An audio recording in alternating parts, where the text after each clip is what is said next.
কি করতে যাচ্ছিস তুই? যে তোকে কখনো ভালোই বাসেনি, তুই তার জন্য মরতে যাচ্ছিস?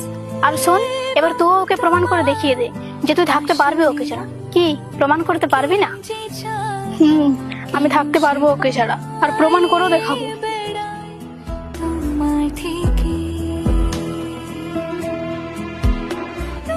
কি হয়েছে দিদি তোর? কিছু হয়নি আমার। আর শোন, মা বাবাকে গিয়ে বলে দে যে দিদি বিয়ের জন্য রেডি। কিন্তু প্রদীপ দে? আজকের পর থেকে ওর নামটা পর্যন্ত শুনতে চাই না আমি, বুঝতে পেরেছিস তুই?